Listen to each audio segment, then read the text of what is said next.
It's Thursday, and you know what that means. Welcome to Max Wrestling. This is your captain speaking. He is El Jefe, and we had a fucking winner in Wembley.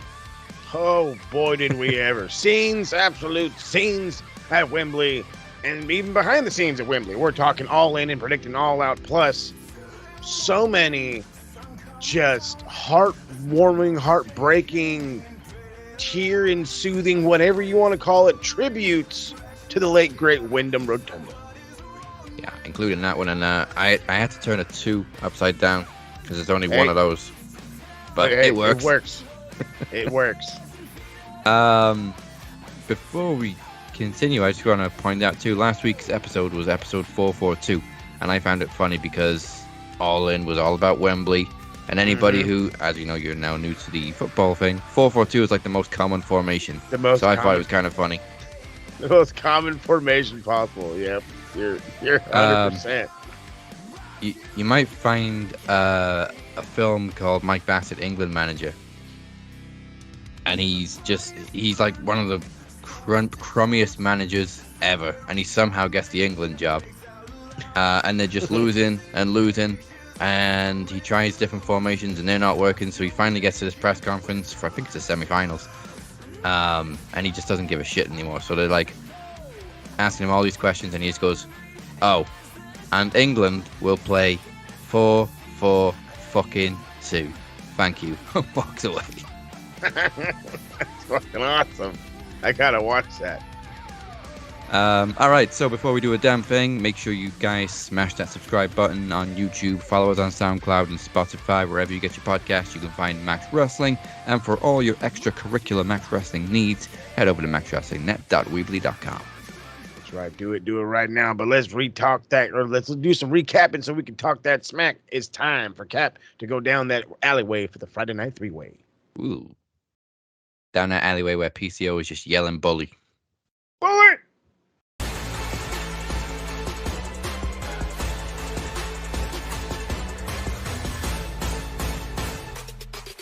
And honestly, it's just a solo experience this week. I'm only going to recap Impact because we're going to be talking WWE in like a whole package, and then we got a whole package of AEW. So Impact had Emergence this weekend, Sunday, I think it was. So it's just match. Here we go. Eric Young defeated Dina in a no DQ match. Good for him. Killer Kelly and Masha Slamovich defeated the Shantaraj, the Death Dolls, and Jody threatened Kylie King to retain the Knockouts Tag Team titles. Kenny King defended the digital media title against Johnny Swinger. Foregone conclusion. Points for me in the Fantasy League. The Rascals defeated Subculture to win the Impact Tag Team titles. Good for Wentz on his comeback. Eddie Edwards defeated Kazarian in a back-to-school match. I haven't watched Emergence, so I don't know what the hell that is. I think it was literally just like old-school wrestling. Sure, let's go with that. Because they both came up through the old-school training facilities, so I think it was something like that. But Sonata, IWGP Heavyweight Champion, made his appearance, defeating Jake something, obviously. Somebody give him a big opponent next time he's in a different company, please. No disrespect to Jake, but this is the IWGP Heavyweight Champion we're talking about. Despite another run-in from PCO chasing Bully Ray, the Bully Club, I'm still calling him that, and I'm trademarking it and everything, defeated Time Machine and Josh Alexander. Jordan Grace's return to Impact is confirmed for Victory Road. Trinity retained the Knockouts Championship against Deonna Purrazzo in the main event, but at the end of the show, we got a video package confirming that Will Ospreay will be making an appearance at Bound for Glory. That boy's getting around. Fucking Impact. What are you doing, bud? You're trying to be competition, are we? We're trying to be competition, they said.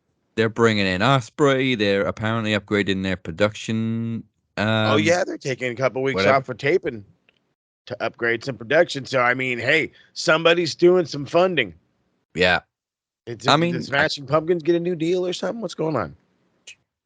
Like, what's happening? He's going on tour. Corgan now. But somebody mentioned on a thread the other day, actually, how are Impact still making money? I'm not being a dick. Somebody please explain it to me. But I was like, well, Skyway Studios is very cheap, very small, and they just stay there. They don't tour. And they pre-tape a bunch of episodes. The crowd is always packed. So they're making enough.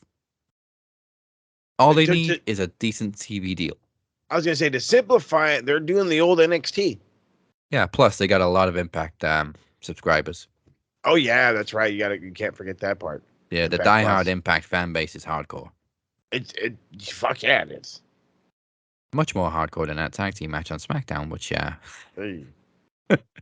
which we're going to talk about in a sec, because in a change to our regular programming, I'm going to skip SmackDown and Raw results in depth to talk about mostly Bray Wyatt tributes, because it was announced. We only found out after the show last week, so we've had like a week worth of this. Yeah, you're telling me, dude. It's felt like a month. SmackDown, we heard, was going to be pretty much a tribute show, and for most part it was, but they also threw in some Terry Funk too, which was nice. Apart, like I said, from the tag team match, they even kept saying the buzzword. It's a Terry Funk hardcore match, and it was the least fucking hardcore match I've ever seen in my life. No, Terry Funk was a fucking madman. He was also known as Chainsaw Charlie, if anybody remembers that crazy fucker. God rest his soul. But I mean, like,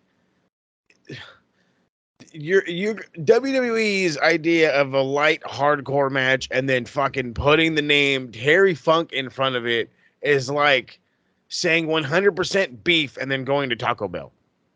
I mean, it wasn't even hardcore light. They've done more extreme matches than that in PG times. I understand it's PG, but don't bill it as something you can't fulfill. Dude, he used to use barbed wire on a regular. Yeah. I mean, I would have been okay if they'd have used chairs, ladders, kendo sticks, but there was nothing. It was a straight tornado tag match, and then they had one table spot to close the match. That's not a fucking hardcore match. That's definitely not a Terry Funk hardcore match. Are you kidding me? That's Terry Funk coming to the ring. Somebody going through a table. Yeah. Fucking hell. The dumpster match was more hardcore than that. Dude. The dumpster match is classic. Classic. Fucking classic. Scary as shit. Also classic. Yeah. Obviously, we had the 10-bell salute for both of them at the top of SmackDown, but I think the biggest tribute, like clear tribute to Bray, came from LA Knight. Which was an interesting choice because obviously he was his last rival. And I think that was like the least scripted promo we've seen from LA Knight. It was pretty much on the fly. It was on the fly, and for it being on the fly, it came from the heart, and you could tell. And it was like one of those. This kind of actually adds to his promo, like, vernacular or whatever fucking dumb word you want to use. It adds to him. It builds onto him. Like, okay, he's able to not only get serious, but like talk from the heart for real. He doesn't have to play up the LA Knight and and the whole everything. He's just talking, and he had a grasp on the people. He had a grasp on the internet too for a fucking couple of days. So it's working, and just the overall response. The overall response, like how you said, we found out late. We had a week to process this thing, and within that week to process it, this thing, and I'm gonna use these words, and unfortunately, with somebody passing, these probably aren't the words to choose. It fucking blew up. Okay, It fucking blew up. Bleacher Report was reporting it. It went on ESPN. It went all over. It was on local news for a lot of people, apparently. Like, it was a big thing. It got so big, it got into the sports world. Apparently, there was times during baseball games at night where you would see people with just their cameras on.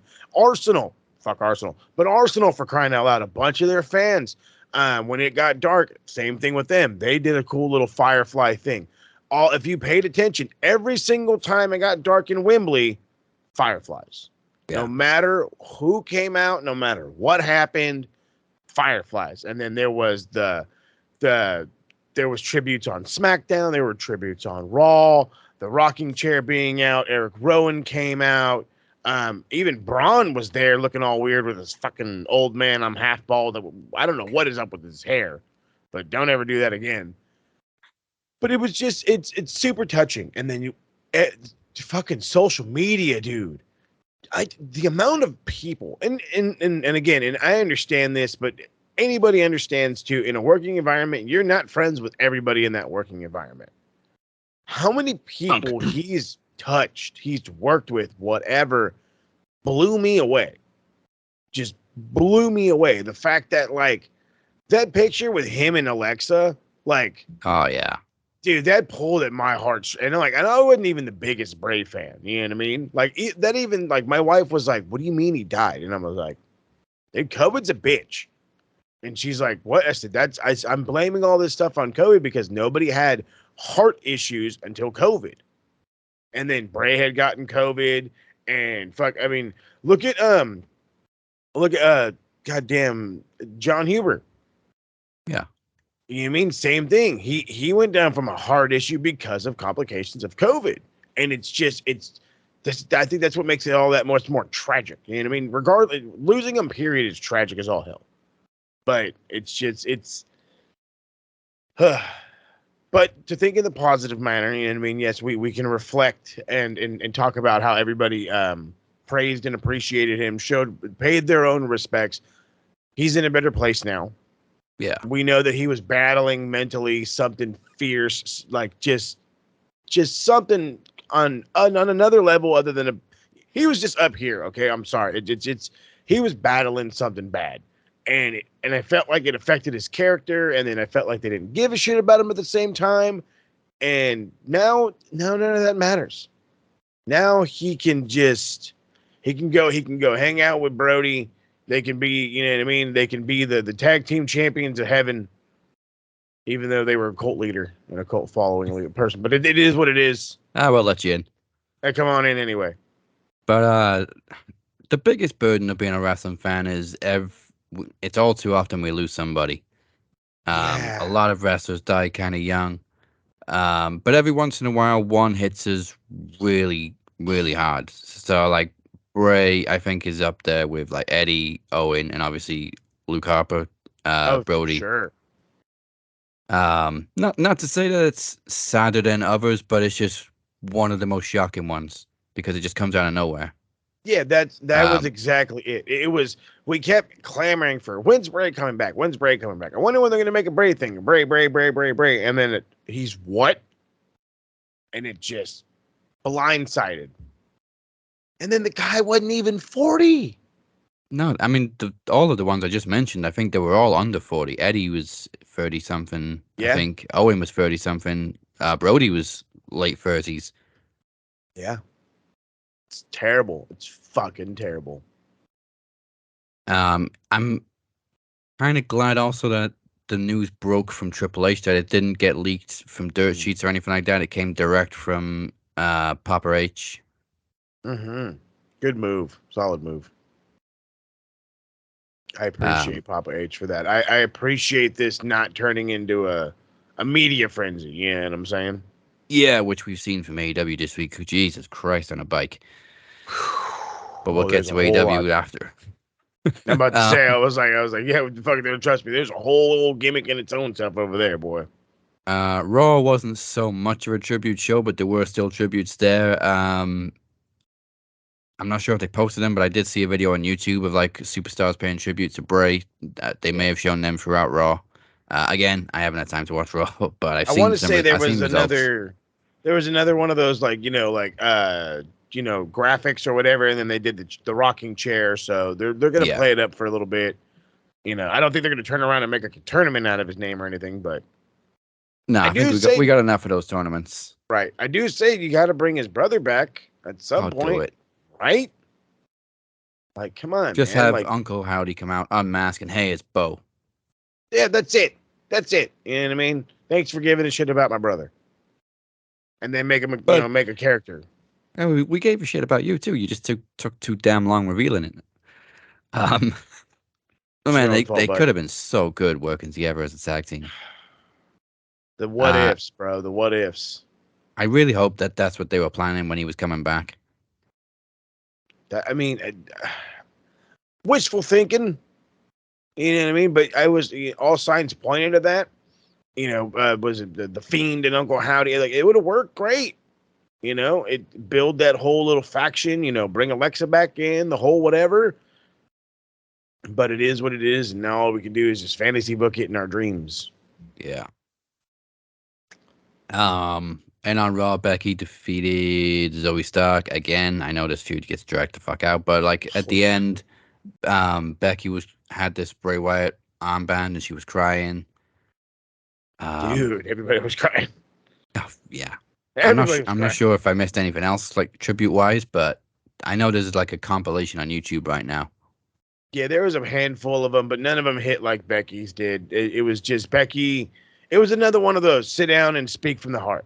She got the mic. She literally, I want to say, like sat in the crowd or got into the crowd, pretty much one of the two, and just talked about Bray and just, you know, it's heartbreaking. You know what I mean? It's a heartbreaking thing to be in this business, and you know what I mean, to get so close to people like this, and then especially, you know, we as fans, you know, we're mourning and we're doing all we can to celebrate. We're making podcasts out of it. We're doing the Firefly stuff. We're making posts. The whole blah blah blah blah blah blah.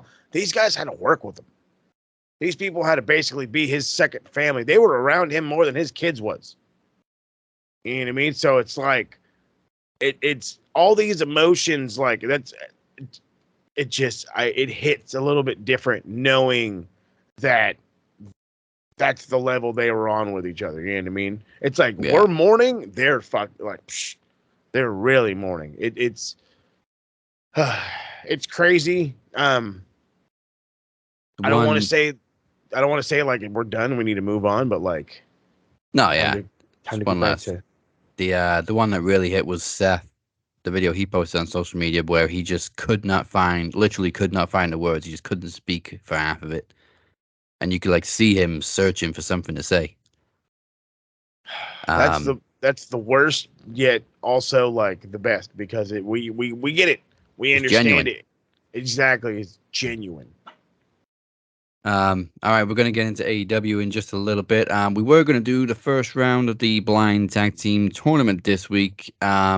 But I think we realized we kind of rushed it out a little bit because summer mode for Max Wrestling is just special, and we don't stop and take a breather. So we've just been banging out stuff. You're telling me. So the tournament has been held off for a week or so, and we're also going to try and get some pre-recording done with some of the newer participants when it's a better time for them, because obviously, you know what, it's stupid o'clock across the pond when we record this show. We've been doing the stupid o'clock for a year plus now, so we're pretty used to it. It's not easy for any newcomers to come on. I mean, again, if you got to think about it, for us, these folks were over on the East Coast here in the U.S. at 7 a.m. That's 7 a.m. Most people are getting up, getting their kids ready for school, let alone doing a podcast first thing in the morning. It's 4:30 for me over here, or almost 5 in the morning here in SoCal. But no, it's early. You know what I mean? So we understand. But within that being said, yeah, we are going to work on getting their stuff, you know, handled, pre-recorded, getting taken care of, so we can get this blind tag team tournament up and going.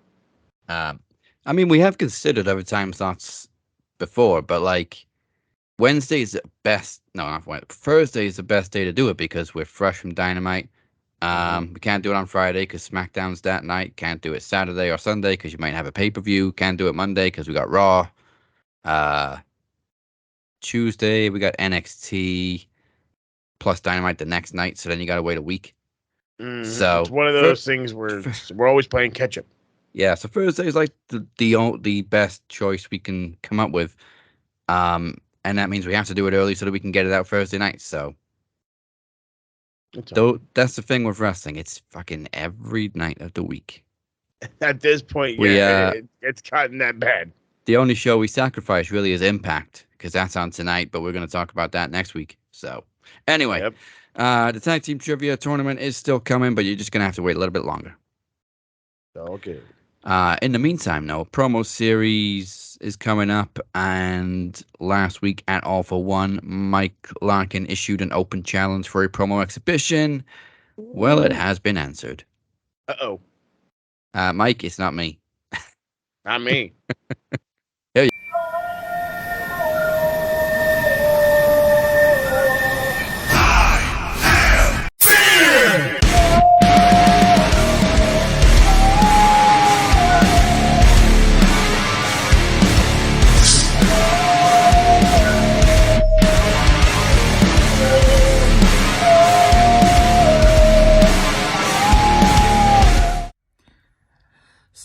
it took me a little bit of time, but I have realized that I've had a challenge set for me at promo series by a certain Michael Larkin.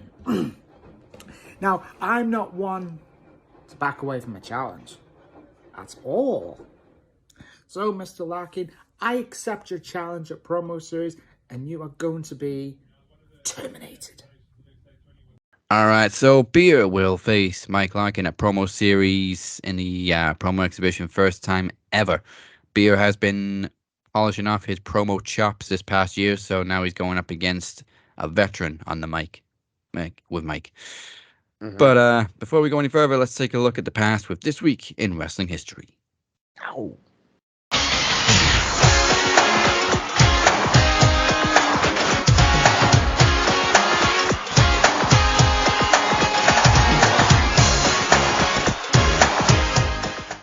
And a fair amount to get into for this week in wrestling history. And we start off with August 27th, 1990. And if you guessed that we were going to bust out another edition of multiple SummerSlams, well, you'd be correct. SummerSlam 1990 from Philadelphia looked just as bad as you thought it did. And boy, howdy, am I just being nice. Not one, not two, but three negatively rated matches for this one. But the match of the night went for a 2 out of 3 falls match between the Hart Foundation and Demolition for the WWF World Tag Team titles. And it was the Hart Foundation that walked away with the gold. The main event, well, that was just as hot as the rest of the show. Ultimate Warrior versus Rick Rude in a steel cage match for the world title.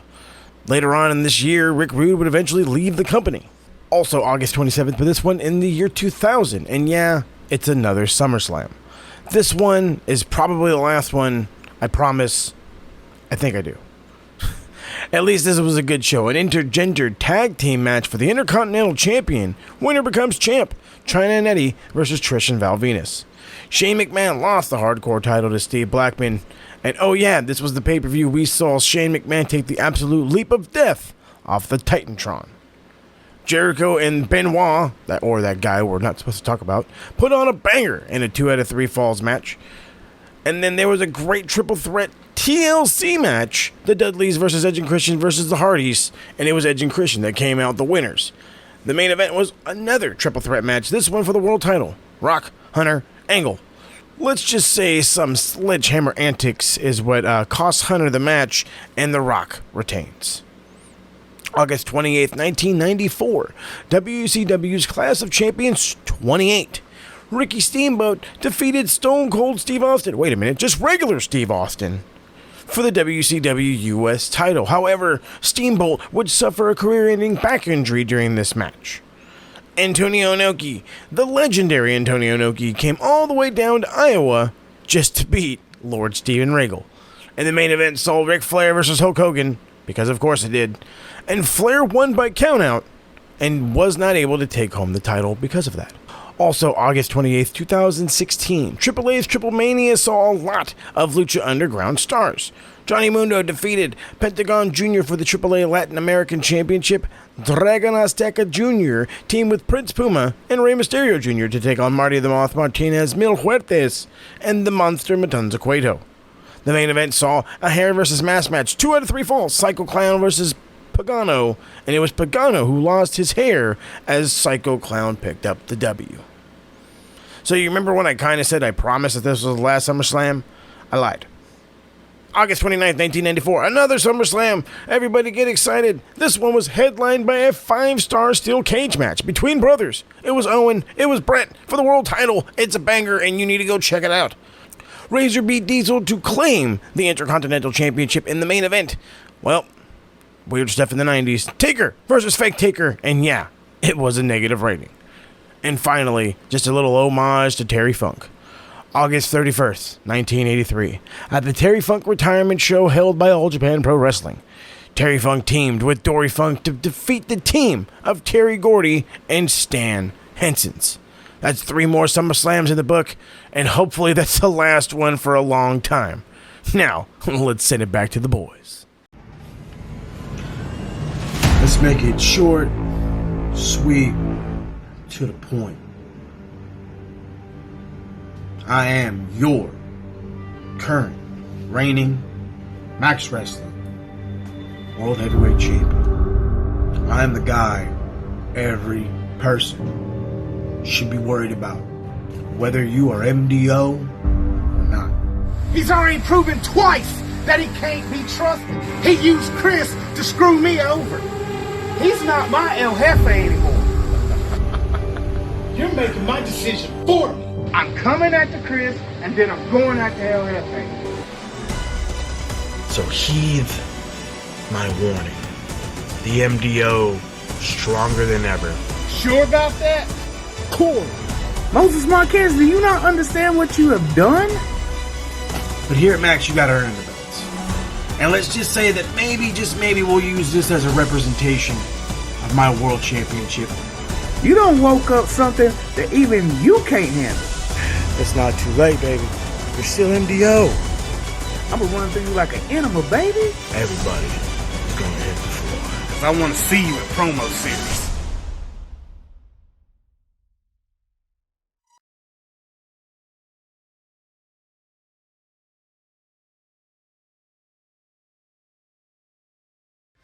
Welcome back to the Cap and Mo Show. Once again, drop us a like, a sub, a follow, do it all, and go to maxwrestlingnet.weebly.com. Damn right. Still to come this week, we got Geek of the Week, MVP of the Week, and Extra Time. Even though I don't think we got anything extra to talk about this week, but we're going to go all in and all out in just a sec. Figure it out. So, all in was this past Saturday, Wembley. Hell of a show, hell of a crowd. Hell of a crowd is an understatement. Anything on the show disappointed. The only disappointing thing happened behind the scenes. Oh, my God. But at the same time, there are many, many conflicting reports. The altercation between Punk and Joe has already been debunked, and the one with Miro. Yeah, I kind of figured that one didn't happen at all. I know Punk's a hothead, but are you really going to step up to a guy like Miro? I mean, allegedly, he's going around telling everybody, you know, I can kick your ass because I was a UFC fighter, right? And I mean, like, first off, I can absolutely see him, like, say that to some jerk off in the street. I don't think he's saying that to anybody in the back. And I mean, yeah, he's a dickhead. Yes, he's a dickhead, but come on.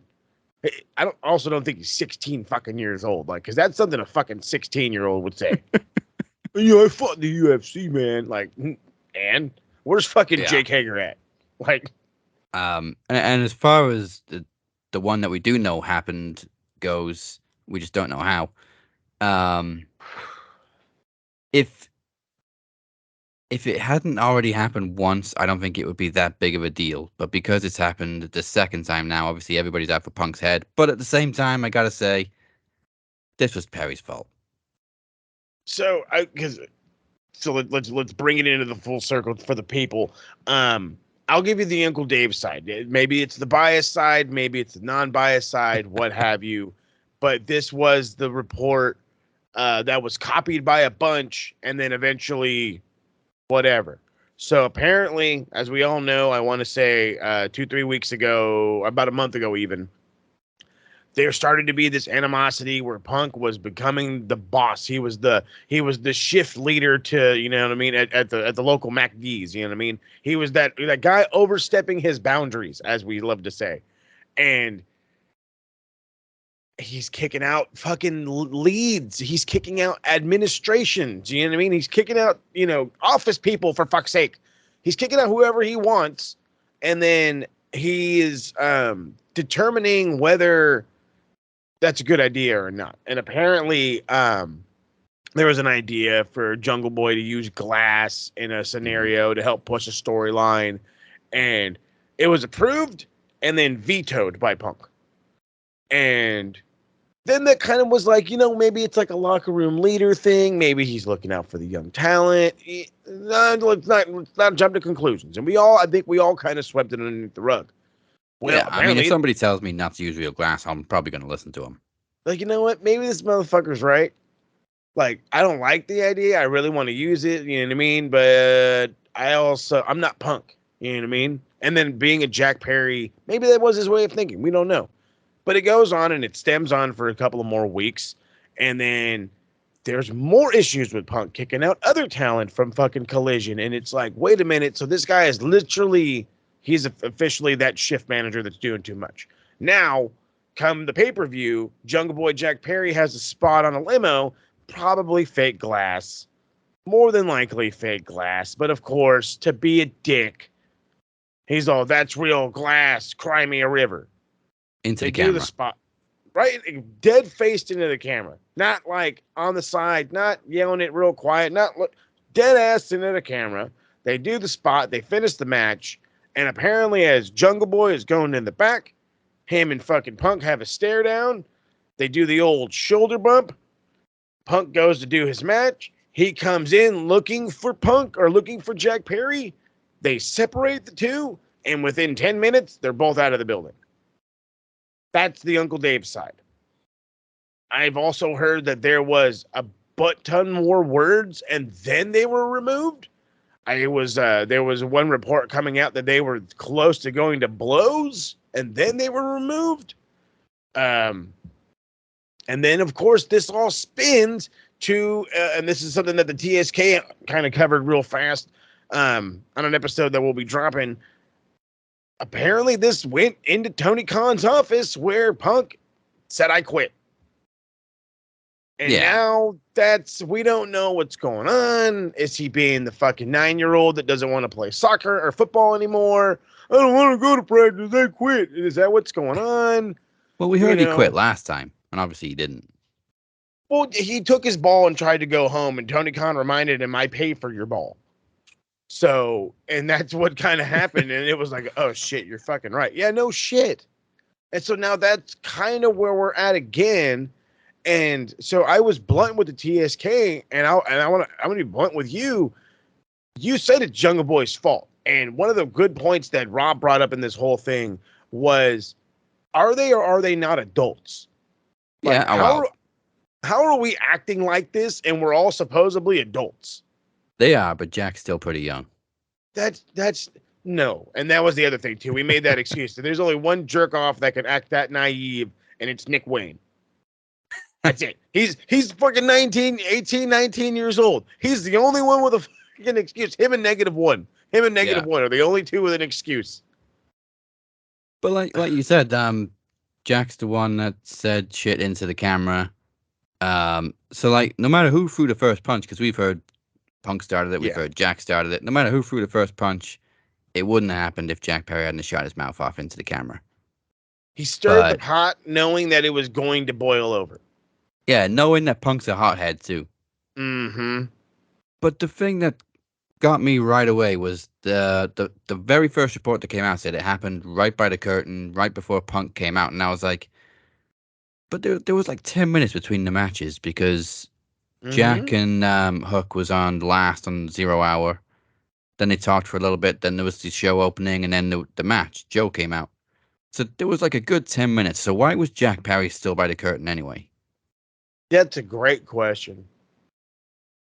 And now that makes me think, were they fucking chomping were they chopping at each other the entire time and you guys didn't do shit and then fucking 10 minutes later, oh crap, they're going to beat the shit out of each other? Like, I mean, we also heard Joe broke it up, so obviously he was still backstage too. Okay, so then this one of these fun things where things are getting spun 100,000 different ways. I think this is more like what I'm guesstimating at this point is they had words. The words got too much. Somebody saw Joe get in the middle of them, and somebody hit the fucking panic button. I mean, if anybody's going to break up a fight, it's Joe. Look, I'm not getting in the middle of Sweet Tooth. You understand? I just wish somebody in the situation would clarify, because obviously Miro said one report was bullshit, but then he's obviously still friendly with Punk. So, like, I'd love to know Miro's take on it or his perspective. For real, because he seems to be like down the middle here. He really does, which is fine. Like, let me know somebody let us know what really happened. That, and if not that, then Tony Khan needs to release this fucking he needs to boss up, release a statement saying an incident went down during this all-in pay-per-view, blah, blah, blah, blah, blah, blah, blah, due to the circumstances that how it happened, this person and this person are suspended for this amount of time, blah, blah, blah, blah. It's time to boss up and put out a pressure. You know what I mean? Do something to say that I'm the fucking boss around here. Time to act like the fucking boss around here. Another thing I think people are overlooking, right after Punk and Joe was the Elite match. So at some point backstage, Punk and Kenny and the Bucks must have crossed paths. Not the Bucks. Hangster, which is even worse. Yeah. And if they didn't have an issue, even though we've heard they can't be in the same building for like a year. I mean, and yet they're in back-to-back matches, and there's no issues between them. You can't tell me that these guys weren't in Gorilla for a good 10 minutes at the same time as each other. And if Punk's getting heated at fucking the young kid, and he's already has beef with fucking Kenny and Hangster for no goddamn good reason other than the fact that they are who they are. Oh yeah, I'm sure his fucking blood is boiling beyond the point. I'm sure it escalated the situation. So I mean, that's another one of those things. He is, and we pointed this out in that thing. He is a toxic cancer. He is the reason why all this animosity is happening. I don't remember any fights happening. I don't remember any backstage issues. I don't remember anybody going to blow. I don't remember anything until Senor Phil showed up. Well, I mean, other than Rosa and Britt Baker. The one incident. The one incident where fucking homegirl went into biz for herself because she wanted to prove how goddamn tough she was, which is fully understandable. You know what I mean? I guess, in a way. That's their own beef. That's their own shit.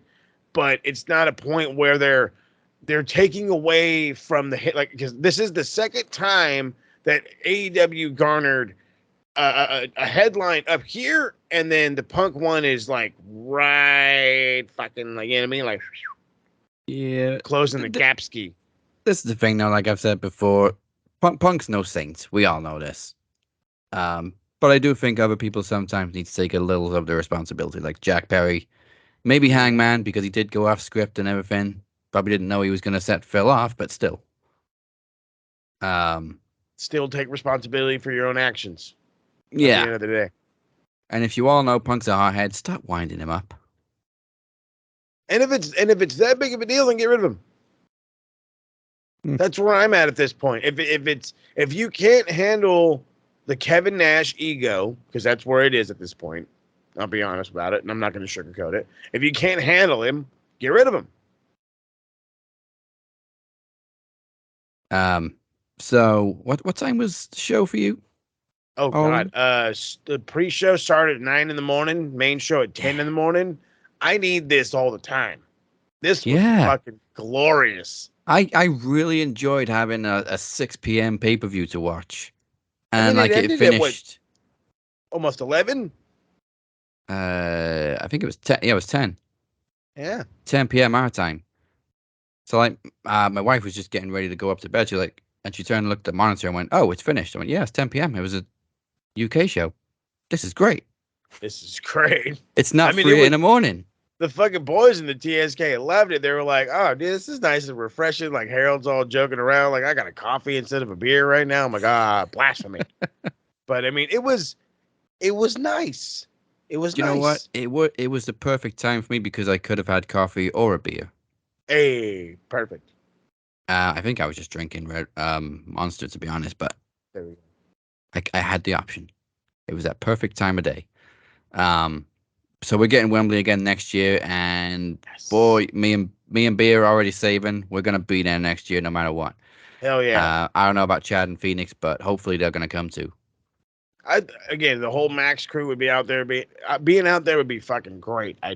Trust me. I'd die. I would die to be in y'all's spot. Flying the Tottenham flag. Hey, that's fine with me. I'll wear it. I don't give a shit if I get booed, the whole whatever. Let's fucking rock and roll, baby. I'm in for it all. No, there's bound to be some Tottenham fans in Wembley. I mean, it's London. That's true. But then again, I also hear motherfuckers like to pick fights because of their teams. So let's go. I'm ready to fight. Oh, yeah. Hooligan culture is real. Oh, I've heard. I have heard. So I think being more awake meant I enjoyed this show more too. Fuck yeah, dude. All the matches were great. I don't think that there wasn't a single result that pissed anybody off. And I'm like, this is what it feels like to have a nice pay-per-view.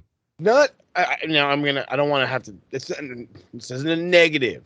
Not pissed me off, but kind of just like came out of nowhere and made me like think like, what the fuck?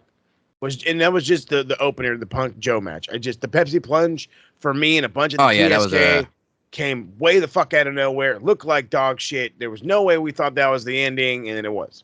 It was a lame finish for sure, but I mean, we all knew Punk was going to win. Yeah, I was pretty in. Yeah. I don't know. Fucking goddamn Kyle, one of the guys in the TSK, Kyle, had got it in a bunch of our heads that, oh, well, maybe they'll just use the real world championship as the Collision World title. I'm like, no, that's dumb.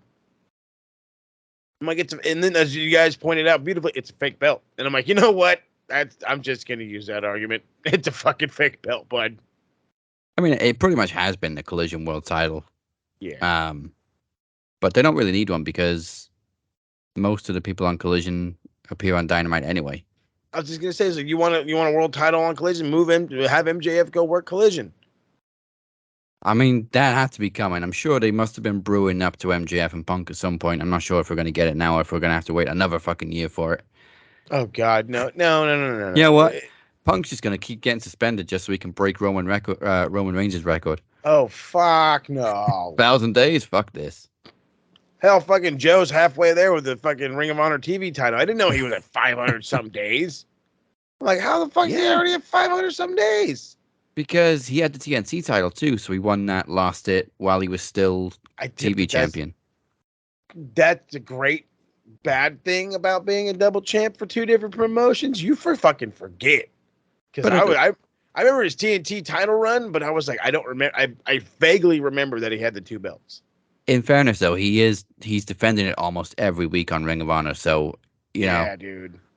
He's living up to the name. Just because he's not defending it on Dynamite and he's had it for 500 days doesn't mean he hasn't been busting his ass off with it. He's been again, for a dude that got told by WWE, hey, you're probably done working because you get hurt a lot. He's fucking working. Joe's been killing it in AEW.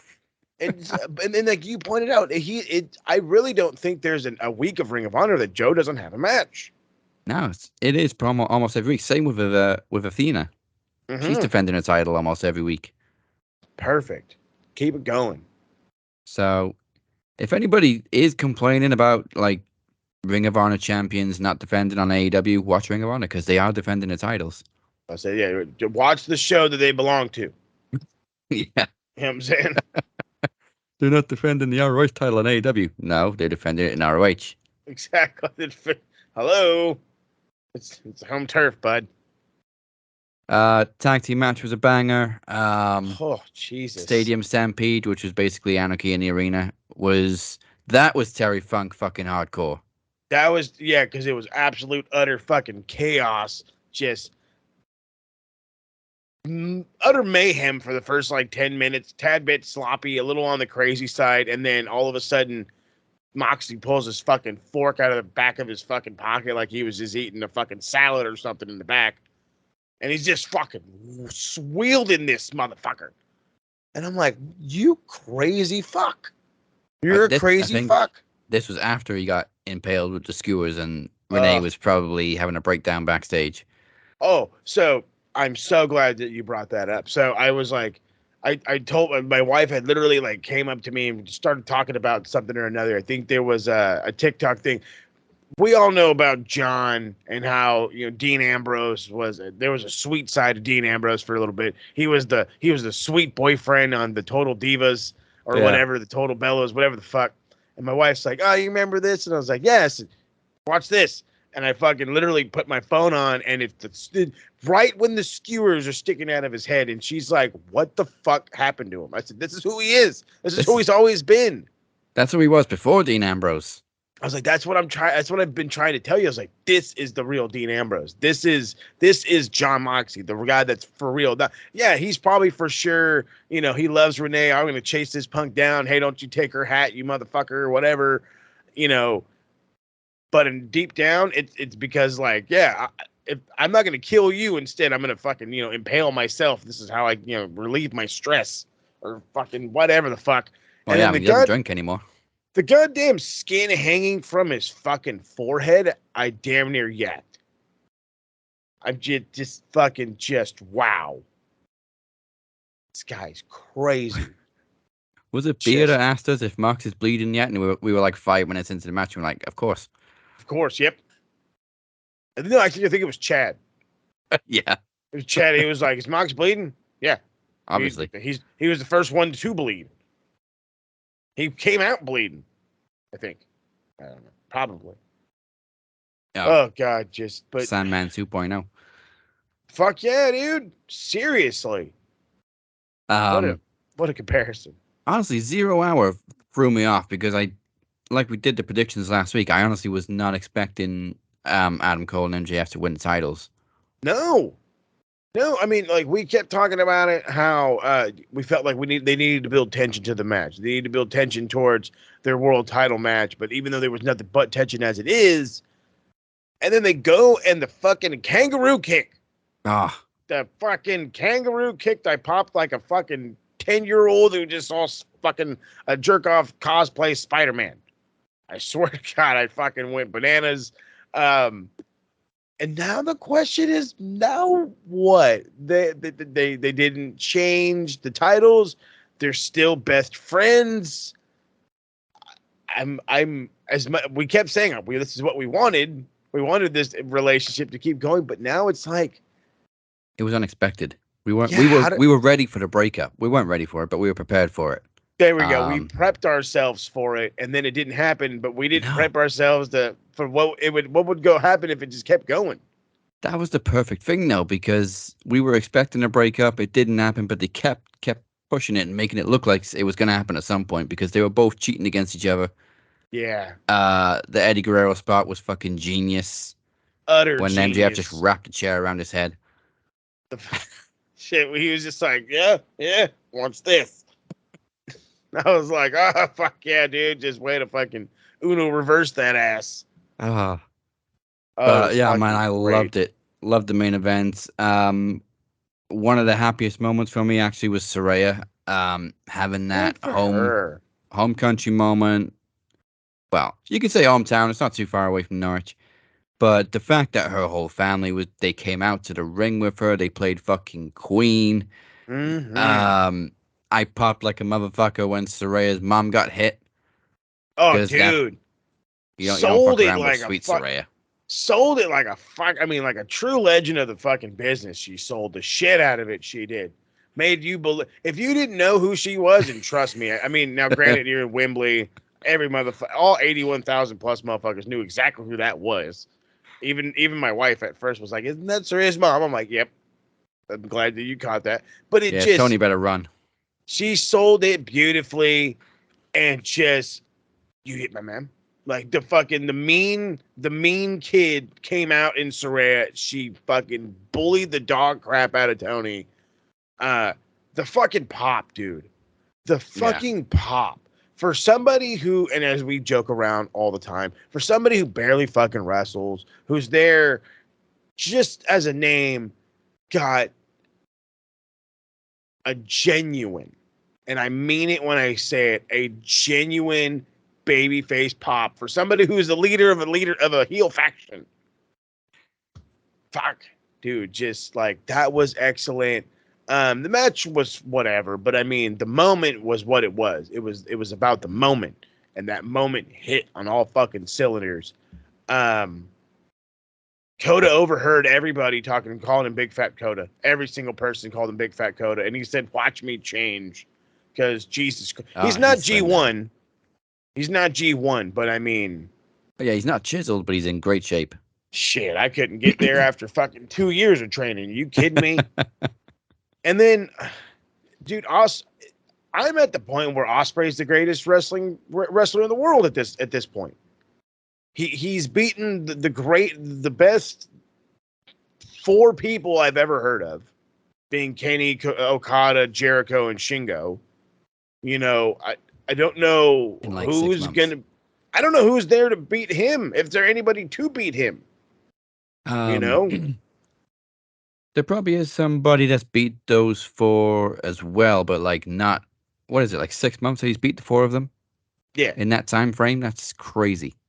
The only other person that he I guess can play that up on is Bree Dry, but he's still got a broke forearm. So I don't know when that'll happen. If that'll happen, it probably won't happen until after Will signs with AEW, because his contract ends in February. Yeah, maybe we can get it at Forbidden Door next year. We're not going to get it for the new AEW New Japan show, Wrestle Dream, that's coming this year. Actually, I had this thought process. I have it at the Wrestle Kingdom. He should be more than healthy by January. Yeah. You want a good one-off or a good final blow-off match for Will before he finally leaves Japan after fucking 10 years or whatever? That's perfect. Yeah. But Jericho also pulled out everything to prove that he can still go, because people have been doubting Jericho's match quality recently, but that was a banger. There was a couple of moves that were a little dodgy, but for the most part, it was a banging match. Ospreay is just in a different fucking league. I'm gonna give some people some shit, and this is something that I don't know if anybody's talked about yet. It fucking rained in that arena. Okay, I don't want to hear shit about shit. Okay, as somebody who's again dove real deep into footy, they don't close roofs in the fucking in the Premier League. They rain unless it is fucking pouring rain like they did in Singapore to cancel the game. And trust me, they almost played in that fucking mud pool of a fucking pitch. They don't care if it rains. The fans don't give a shit if it rains. Whatever. They're used to it. It's fucking it's second nature at this point. Honestly, you guys get so much fucking rain, it's not even funny. This past summer has been a joke. It's been that much we rain. normally get an okay summer. It's not boiling hot, but we get a decent summer. This fucking summer has rained the whole season. We had a heat wave in May, and since then it's just fucking rained. That's bullshit. That's bullshit. But yeah, dude, it fucking rained. So I mean, some slippage, some missteps, that was all gonna fucking happen. Leave it be. Just leave it alone. But I mean, this was top to bottom one of the greatest, if not the, no, this is one of the greatest shows, card wise ever. It made history by its paid attendance. Yeah, paid attendance. I love to keep saying paid, because that's the thing. And Uncle Dave will talk about it, and all the other dirt cheese guys will talk about it as well. WWE and other promotions have always influxed their number, have always upped their number as the total number. This is the total attendance number. That includes all of our staff, all the arena staff. That includes paramedics. That includes doctors. That includes fire. Everybody. The jerk-offs doing the parking lot. That includes them. That don't even come inside the arena. The fucking the secondhand security company that works, that hired 5 more people. Oh, that plus whatever more they want to add. Oh, those suites hold 100 people. There's 100 people per suite. The back entrance to Manchester Arena is right above the train station. WWE could be like, "Hey, we got 200,000 people." Shut the fuck up. It holds 20. And so that actually brings me into this whole thing, because I was approached by a WWE diehard, and they were like, "Yeah, well, Arlington Stadium got it 101," and I'm like, "You do know that Arlington Stadium can barely hold 100,000 people for a concert, right?" And they're like, "Well, what do you mean?" And I'm like, "The way that the stage and everything is set up, they can barely hold 100,000 people with that setup." I said, and WWE has had a way bigger setup than any concert. I said, so meeting that 100,000 was bullshit. Oh, no, I don't. I said, okay, fine. Look up the actual paid. No, shut the fuck up. Look up the actual paid attendance. That's what you need to go off of. Who paid for the ticket? Who's sitting in the stands? Not the 10,000 tickets they gave away. that they gave to the fucking local radio stations. They gave to the internet companies, the insurance companies. I remember vividly getting a pair of seats to a Raw and a SmackDown for getting a car insurance quote. I swear to God, Daz. I swear to God. Man, So, the best I get is 50% off Domino's. Yeah, no, this was. I think they stopped doing this. This was before the pandemic, though. But I mean, it was good times. Made it easy to go to shows just for pretty much for free.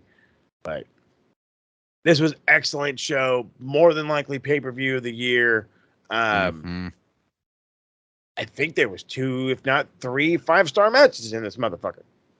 And how you can good call it us was. marks if you want. Don't fucking argue. It was a fucking solid show. Super solid. Even the E-drones were saying that it was a good show. So stop it. You don't have to. We don't have to argue all the time. Okay, we can be okay. We can just like wrestling together. I promise. Yeah, it's okay to like different companies. Chill out. Having said that, I will say All Out kind of feels like a B show. I mean, it's going God, you're to not compared to All In, but like the match card isn't that It's a astounding. glorified Dynamite. It is, yeah. And Tony's going to do the same thing next year with All In and All Out back to back. Personally, I think it's a mistake. Because obviously you're building all the big matches for All In, and then you got the leftovers for All Out, which is literally just a week later. Yep. But anyway, we'll predict All Out. So let's kick it off with Luchasaurus defending the TNT title against Darby Allin. I think this is real plain, cut, dry, and simple. Like Luchasaurus has done fuck all, as we love to say, with that goddamn belt. It's been more Cage, and Cage is Christian's lost twice already to Darby, so time to give it to Darby. Yeah. We still didn't find out how many times Darby's won the title last week, did we? I don't think we did. Is he a 2 or a 3 time? I want to say he's already a 2. Yeah, So and this I would don't be think 3. I don't think anybody's won it 3 times, have they? Cody. Oh yeah, Cody won it 3 times. Yeah. So yeah, they want to erase that record. I want to say he's the only one. Yeah. Time to put a new face to that name. You know what I mean? What happened to that Cody fella? Wardlow is also a 3-time champion, but gross. we've talked shit about his reigns plenty of times, and they were all this year. And Sammy's a 3-time champion. Oh damn! Okay, shows you how well we know our history. That probably includes the interim reign as well, though.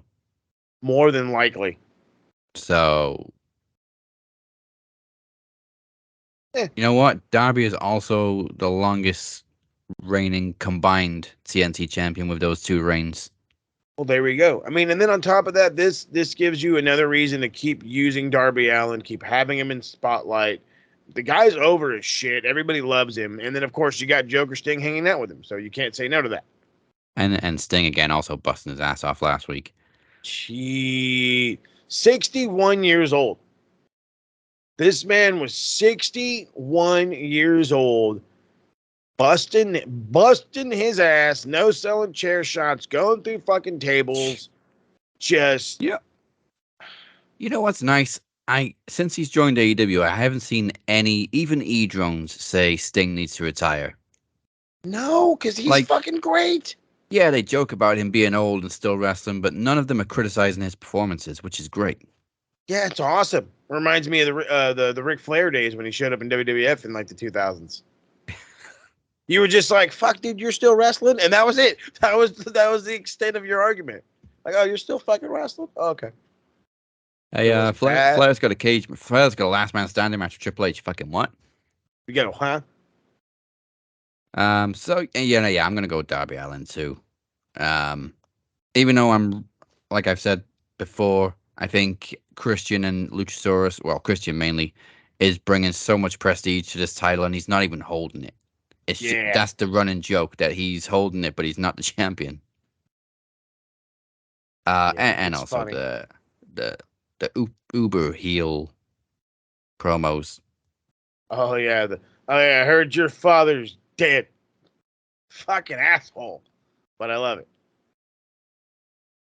He's such a movie villain. He really is, though. He's he's gonna say the stupid line, and you're like, just say it, And like you're just like, and half the crowd's like, "Fuck you," and then there's one crowd, "Oh, you said it." If nobody's made that Simpsons meme yet, I'm shocked. Somebody must have made it. Hey, say the line. Your dad's dead. Yeah, he said the line. You know what? That one needs to be made. That It one must have been needs to made be at some made. point. And you know what? Even if Darby wins the title, he can then feud with Christian, and Christian can maybe win it officially. You know what? That's not bad. I don't hate that.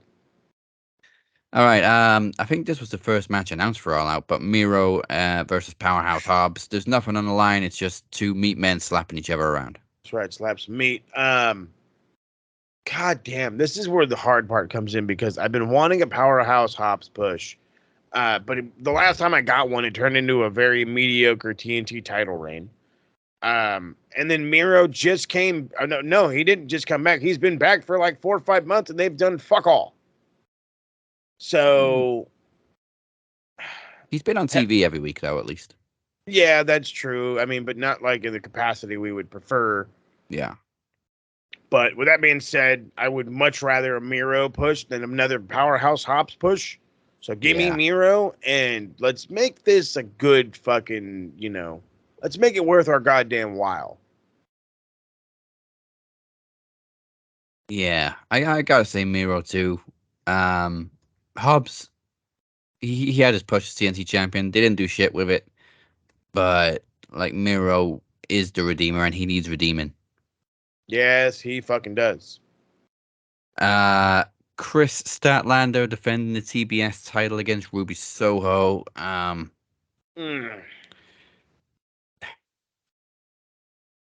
Ruby's overdue some kind of title reign, especially the TBS, because she went after it originally. Mm-hmm. Chris hasn't had it that long, but she has been defending it. Yep. On Dynamite and Rampage. Mm-hmm.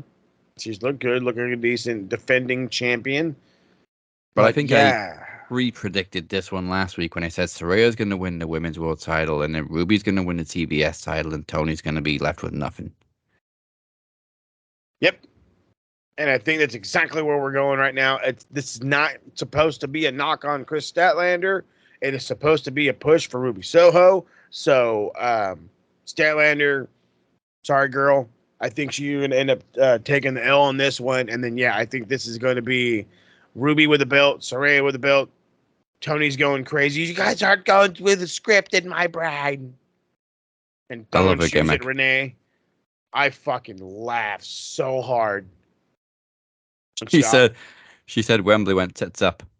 Oh yeah, she's like, it went tits up. Just fucking angry. Oh God, I love it. Psycho Tony Storm, sign me up. Yeah, she's killing you know what? it. No, it's not psycho. She's going she's gonna be just as crazy as Juice now. Yeah. She's gonna come out in fucking short and tights shorter than they should be, a tan darker than it should be, and crazy hair that made him look like a fucking lion. I wonder if he's been working on these promos with her. Oh, he has to have been. Come on, he has to have been. Was that crazy enough? No, go crazier. Nope, crazier. Shout louder. Imagine the Riddler and the Joker had a baby, and then now make them go crazy. Even crazier. Exactly. Yeah. Gotta be Ruby. Please. I mean, no disrespect to Chris. No, she's had an okay run. Yeah, it's not about that. It's about building a bigger story. That's all this is. Orange Cassidy again has been killing it as international champion. Dude, what a fucking promo! What a fucking promo! Orange Cassidy spoke. Are you kidding me? And then this is forever going to be the greatest line in all fucking professional wrestling history. It's because I'm Orange Cassidy and I don't have a catchphrase. I fucking cheered like we just won the FA Cup. Fuck. I was like, this is tremendous. This is tremendous. Not having a catchphrase is the best catchphrase. The guy that doesn't give a shit tries and it works out awesomely. I can't believe people, mostly E-Drones, still talk shit about Orange Cassidy. He's been in contention for Wrestler of the Year this year. Easy. Oh, easy. Fucking easy. But this one is where it's fucking hard because hell, we know what we were afraid of. I'm going to be honest here. I was a tad afraid at first of having Orange as champ, but then to see where he's gone with it, I kind of don't want it to go to anybody else. But then we're talking about Jon Moxley. We're not talking about any other jerk off in this business or any other jerk off in AEW. We're talking about Jon Moxley. And so that makes me want to lean right towards him. But again, after a promo like that, can you really take the belt off of Orange Cassidy? And then if you do, then what? Then what? You know what I mean? Is it now time for he goes for the TNT title? Does he go looking at the Ring of Honor World title? You know, does he go towards Claudio Castagnoli? Does he go after Samoa Joe and the television title? You know, what next for him? You know, Mox can be Mox, beat the fuck out of people, and it's not a big deal. What is Orange without the international title? That's the thing. If Moxley wins, what's next for both of them? Because I don't see anybody Mox needs to feud with for the title. He's too busy with the BCC anyway. Yep. Mox winning the title doesn't really do anything for him. But Orange Cassidy beating Mox and keeping his title after all the bangers he's had all year already is huge for him. Huge. I'm going Cassidy. I'm about to say, I can't get off the bandwagon. I'm right there with you. I can't do it. It makes too much sense. Give him an even bigger fucking win. It's been Orange Cassidy against the world, and we've always said, oh, well, I hope he beats the world. Guess what? Jon Moxley's a part of the world, baby. Scott Pilgrim, who, motherfucker? Plus, joke time. Mox is probably going to be interim champion again next week. This is true. This is true. Good God. He's going to at least be the interim, quote-unquote, real world champion. But yeah, BCC are just feuding with everybody. There's no reason to put a singles title on Mox right now. I'm going to hold off on that one because I think it's going to come a little bit later on in the show. So Bullet Club Gold, the whole faction, all four of them this time, teaming up against FTR and the Young Bucks. Very weird.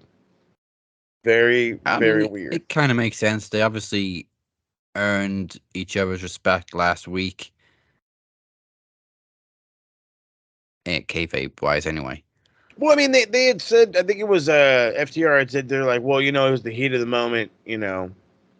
Or the Bucks had said it's the heat of the moment. No, I think it was Matt or whatever that said that whole thing. It was the heat of the moment. Like, that's why we didn't shake your hands. You know, it's a great match. Much respect, blah, blah, blah, blah. And I'm hoping that just kind of spins it to another one. I'm almost positive we're getting to the point where if Juice and Jay don't win the belts, then it's going to be the Bucks. So I don't know. Hell, for all I know, they're going to do a fucking triple threat for the titles. That'd be fucking sick. But in this one, I just feel like the Bang Bang Gang, they have too much camaraderie. They're too close together. They're too much of a cohesive unit. You know what I mean? Yeah. As much as there's respect, there's probably still animosity between the Young Bucks and FTR. Yeah.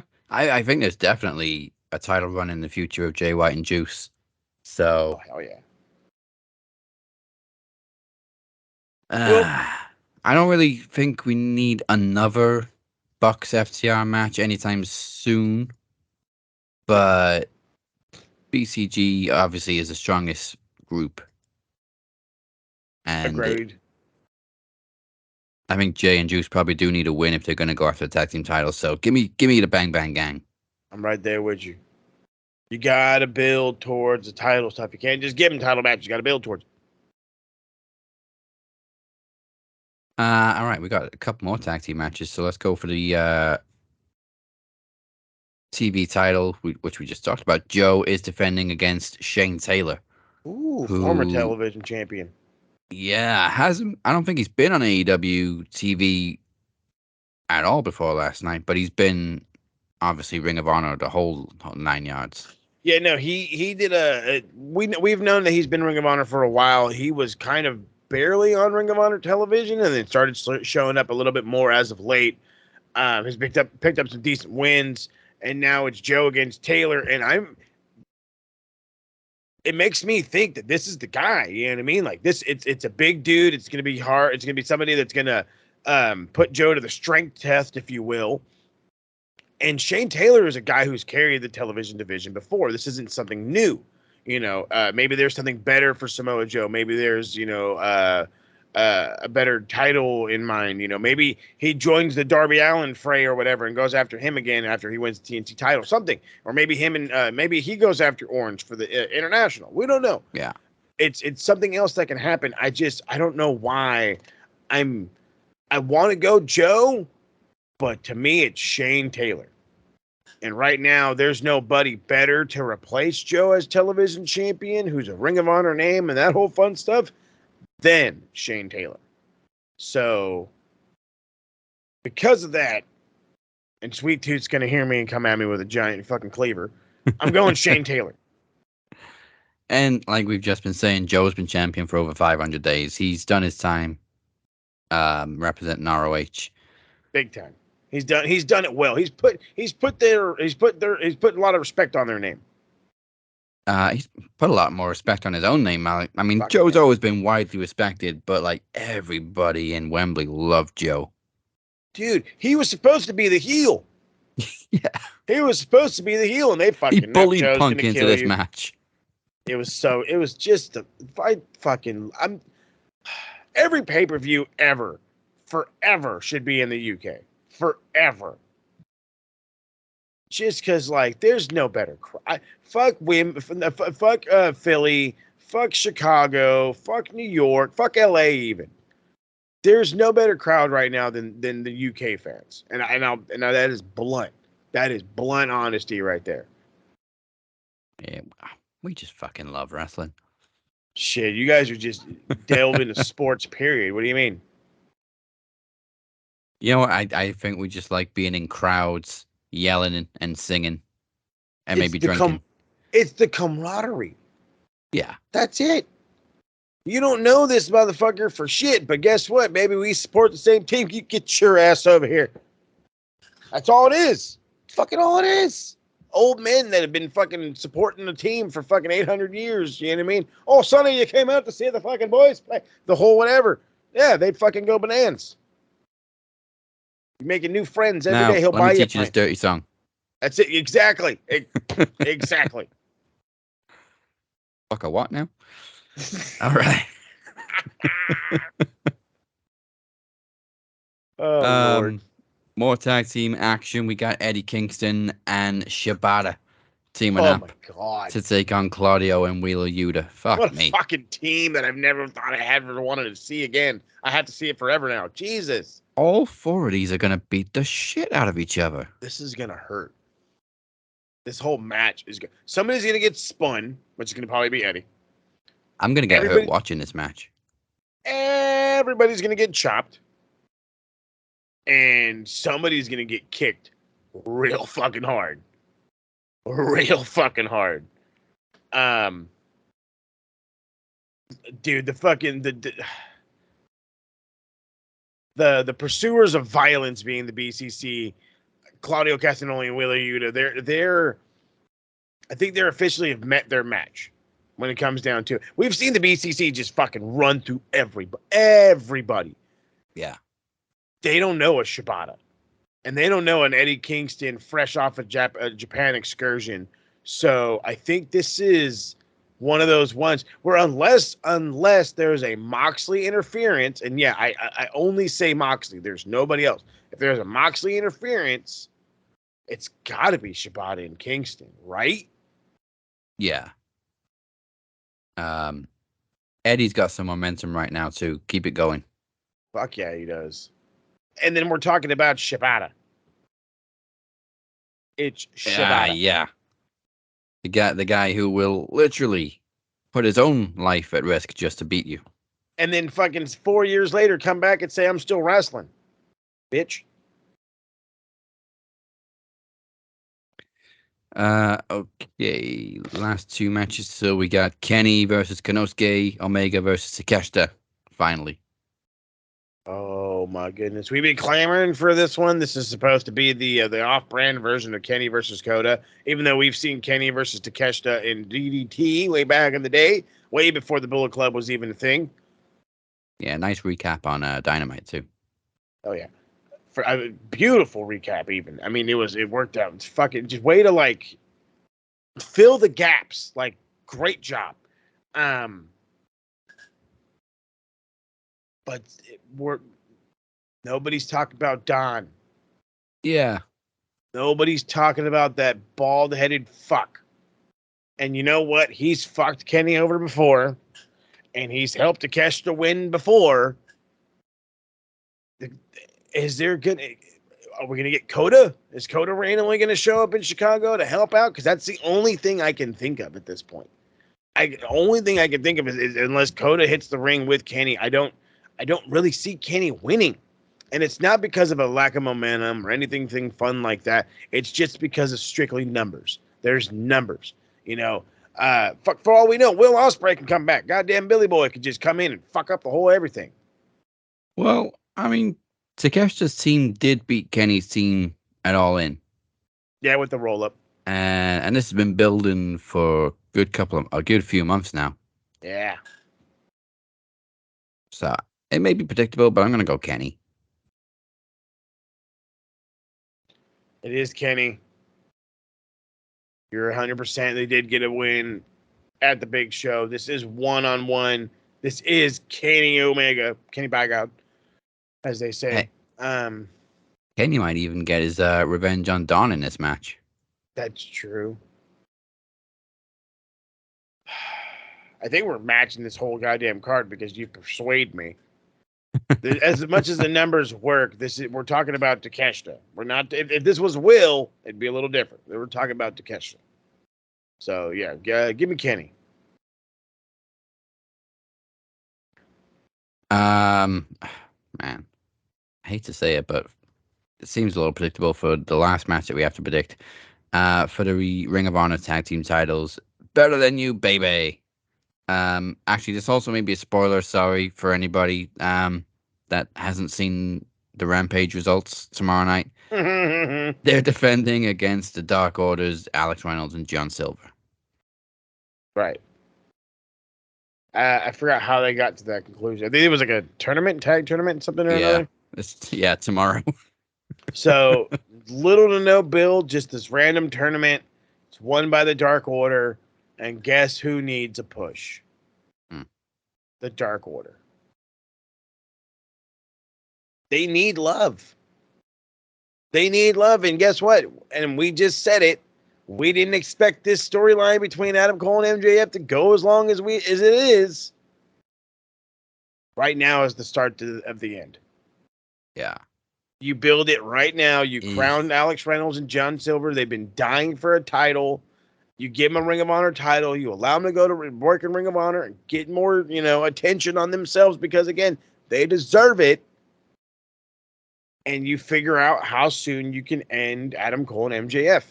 And does that mean you do like a 2 out of 3 falls? Do you do an Iron Man match? You obviously have to go one more time. But the question is when, where, how soon, blah, blah, blah, blah.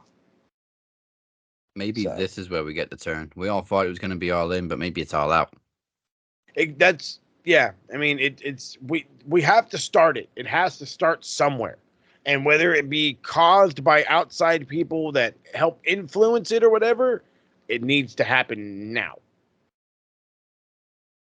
Or maybe we got a couple more weeks because there's also Roddy Strong has entered the tournament to find MJF's next challenger too.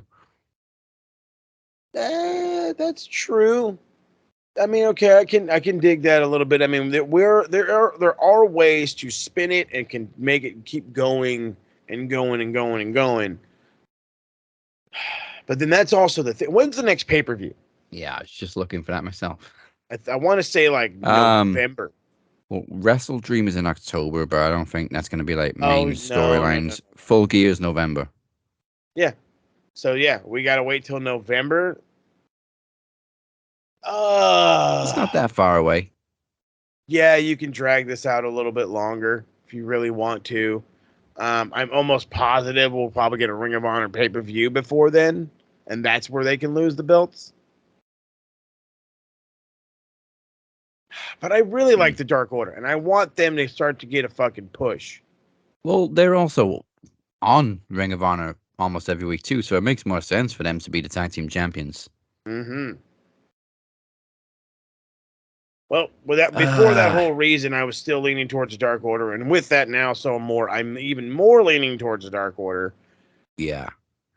Don't get me wrong, I like the story, I do, but it's you got to start fucking with it now. I think Wembley also was all about sending everybody home happy, so everything was feel good. This is where you can get away with having a big betrayal, shocking moment. Shocker. So yeah, give me Dark Order, and I don't want to get my hopes up again, but maybe this is where the turn takes place. Maybe, just maybe. All right, that is all for All Out. Thank you for joining us last week for All for One. Our next special event is, of course, Promo Series 8's Chaos Theory. Coming on November 23rd and featuring our predictions for Survivor Series, but our own card is already taking shape. As you heard during the break earlier, Fear has officially accepted Mike Larkin's open challenge, and they will go one-on-one for the first time ever in a promo exhibition. I take it this is TV rules? No rules, just exhibition. Let's go. Daniel Crimmins, your reigning and defending Knowledge Champion, will face the traditional winner stays on gauntlet. And breaking on Facebook group this past week, Ted P. De Niro has thrown his hat into the ring.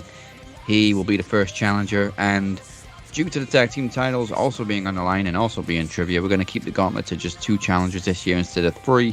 And your second challenger for the second year, going for the Knowledge title, will be your captain. Ooh, I like it. You pulled it out last year, and then we're doing it again. Round and around the circle. I like it. Well, speaking of tag team titles, DC and I will defend those lovely tag team titles against the winners of the Blind Tag Team Tournament and Duos Trivia. That's again, we got to go through the tournament. We got to see how it goes. There's a lot of competitors. We'll see where it is. I mean, like I said, we post, but we're pushing it back. We already know how beginner's luck works here on Max Wrestling, and we got a handful of beginners. So momentum could change, and for all you know, DC and I might have to be worried. Maybe. You never know. It's unpredictable when you put 2 people randomly together. Mm-hmm. And finally, your main event, Corey will look to finish the story. Cypher goes one-on-one with El Jefe for the Max World Championship. It's been an incredible journey, and I, for one, can't wait to see the culmination. Go to maxwrestlingnet.weebly.com/promo series 8 for more information. Right. And speaking of, by the way, did you know this time next week you will tie Chad as the second longest reigning world champion? No, I had not a fucking idea. Not even a clue. Honest to God, not even a clue. But that makes me proud. This has been an interesting reign, to say the least. It was not easy to get here. It's not easy to keep it. I do have a big challenge ahead of me. I'm not even going to lie about it. Corey is not the same Corey I brought into the MDO. He's not the same Corey that started here on Max Wrestling. This is a new, different, hungry and upset, angry even Corey Coulter. Yeah, we've never seen an angry Cypher before. No, he's normally a jolly fellow. He's like the most chilled dude ever. He is the dude. He is, not anymore. But he's coming for blood at Promo Series. I don't envy you. No, but you know what? I always like a good fight. I mean, I've crossed paths with Corey this past year too for the tag team titles, and he also cost me that world title that is now yours. But there we go. We'll see how it goes. All right, let's find out this week's, although I got a funny feeling who it's going to be, Geek of the Week. Pencil neck geek, grit-eating freak, scum-sucking peahead with a lousy physique. He's a one-man, no-cut, losing streak. Nothing but a pencil neck geek. Pencil neck geek. I think you already know who it is, and I'm glad that you brought it up like that. So it's another all in, brawling in and all in. I don't know. We can call it a weird fucking name. We can come up with weird names left and right. As much as Jack has some definite play in this, it goes back to Pepsi Phil because motherfucker, you've done this before. You've done this before. This isn't new. Apparently, the people that swore up and down that the problem in WWE wasn't CM Punk, it was WWE. I don't hear them saying that the problem is AEW is Tony Khan. The problem is Punk. Get your shit together or get the fuck out of the wrestling business. Okay? If you're going to have this big of a fucking ego with somebody like Jungle Jack Perry, what's going to happen when they start bringing in unknown talent from Japan that is huge that, oh, well, they're just some jerk off that I don't know. Get them out of here. So you're going to hinder relationships with other promotions because you want to be the goddamn Karen supervisor. Bitch, I work in the deli. You work in electronics. What the fuck are you doing over here? Go away. Get the fuck away from me. Punk, fix it or get gone. And that's just me, and that's the same move I want to tell Tony Khan. Fire him or tell him it's over with at this point and you can't fuck up no more. And if you do, you're gone. No questions asked. And you know what? That's something I, even still as a bit of a Punk fan, agrees with. Get your shit together or get out. Yeah, dude, you guys are grown fucking men. I think the worst part is that he was so fucking popular and he's just ruining his own. He is. You know. I don't know how you can image. fuck your own reputation like that, but hey, he's showing the way. All right. I'm actually torn on this one, but I think I got it. It's between two, and I think I'm going with this one. This week's MVP of the week.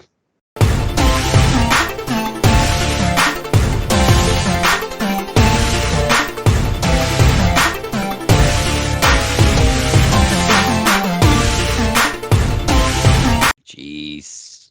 It's two guys that both had bangers this past week. Although one of them had two bangers. Mm-hmm. But God. I'm gonna go with Will Ospreay, but second choice was very, very close with Orange Cassidy.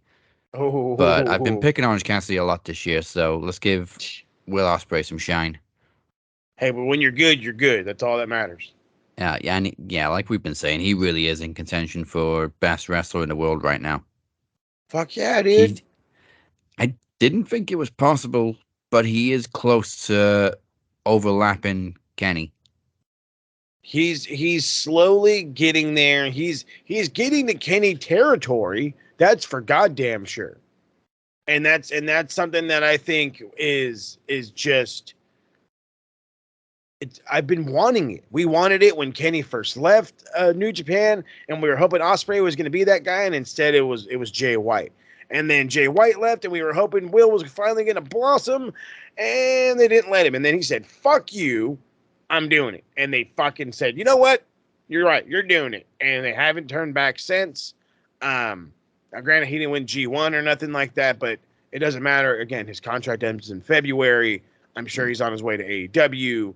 Regardless, good for him. Keep fucking doing it, bud. I'm happy for you.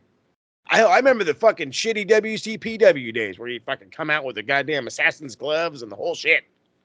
God, you've come far. Yeah, he's been on the radar for a good few years, but like everybody knows Ospreay right now. Fucking A. All right.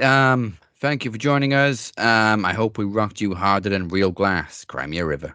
Before we go anywhere, here's what Moses has for you Pencil Neck Geeks this week on the A to B of Retro Rewind.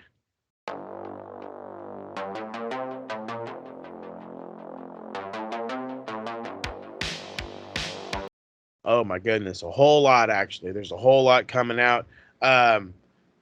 again, Retro will keep getting put on hold for as long as it has to be, just because there's just so much else going on. TSK dropped an episode where we did our the Wembley review, already up to about 75 views. Appreciate you guys on that one. Coming already out with another one. We're pretty much just going to talk Phil, all Phil. Is he the cancer? Do you fire him? What do you do with him? Is he a rating impactor? Blah, blah, blah, blah, blah, blah, blah. You got to come kick it with the TSK to get into that discussion. That might drop today after this show. If not, it'll be your morning Friday drop for y'all to enjoy something on that.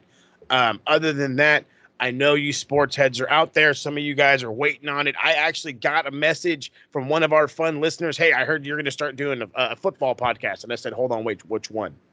And they said footy, and I got excited and very nervous at the same time. So yes, an American Talking Tottenham is happening. There, the logo is made. The first episode is actually made. It just has to go into editing now. There's a cool background. I rock a green screen. Be prepared for a whole new, different kind of look coming from your boy. And again, there's and for anybody who's listening, anybody who's going to go check it out. There is going to be a disclaimer on every episode, a lovely reminder that I am American and I do not know footy as well as I talk about it, but I will give you my real, honest God's opinion. And of course, we already know Bolt Ranch coming out as well. I've got probably 2 quick episodes dropping before the season debut on Sunday, but we'll get into that when that happens. And the only way to check all that fun stuff out is by following the fun socials, by checking us out on the Evil X Machine, at Max Wrestling UK, at the Captain 512, and at SMR.net. Make sure to check out the lovely website, maxwrestlingnet.weebly.com, and do not forget to hit the subscribe button, follow button, Facebook, Twitter, Instagram, TikTok, YouTube, of course. And again, we're getting all kinds of stuff. It's going to be sports stuff now. And we got sports stuff coming. TSK's dropping a lot of stuff. Max Wrestling's dropping a lot of stuff. We're coming at you from all fucking angles, baby. All fucking angles. Hell yeah. And with that said, we got more predictions coming. Join us next week for Payback. Oh, God. Yeah, if you thought we weren't excited about the All Out card, what do you see next week? The tag team tournament arrives. First round, myself and Tiffany Damon versus AJ Sparks and Beer. You've been watching The Cap and Mo. Goodbye. Mwah, and good night. Run. Yeah, lucky Fulham. Fuck you guys.